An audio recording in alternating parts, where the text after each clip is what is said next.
Arestado sa Marikina ang isang lalaking nagnakaw ng cellphone sa isang photocopying service shop sa Marikina. Nahulikam din ang pagtangay niya sa isa pang cellphone sa ibang tindahan. Aminado sa mga krimen ang suspect. May unang balita, si Bea Pinlac. Sa unang tingin, tila namimili lang ang lalaking yan sa isang tindahan sa Marikina.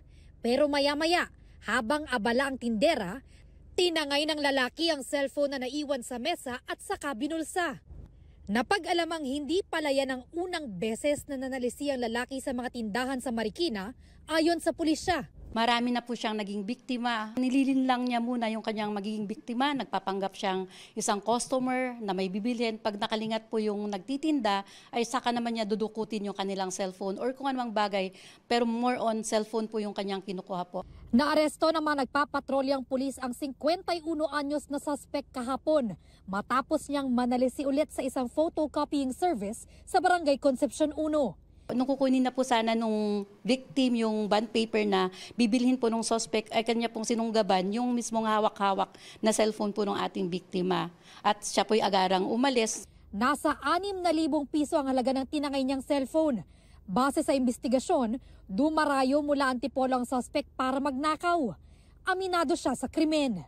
Nakakahirapan kaya nagawa ko yung pagsalisin na yan. Pasensya na po kayo kung nagawa ko yun dahil kalalaya ko lang ho. Ang tagal ko sa kulungan, wala po akong maayos trabaho. Pagka nakalaya ko hindi na po mauulit ang aking gawain at pipilitin ko na magbago para sa pamilya ko.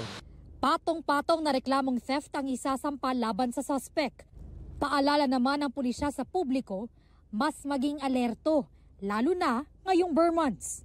I-secure po nila yung kanilang mga gamit at hanggat maaari po, wag po silang magdala ng mga mamahaling bagay na talagang takaw tingin sa mga kawatan. Dapat wag din po tayong mangampante. Ito ang unang balita. Bea Pinlac para sa GMA Integrated News.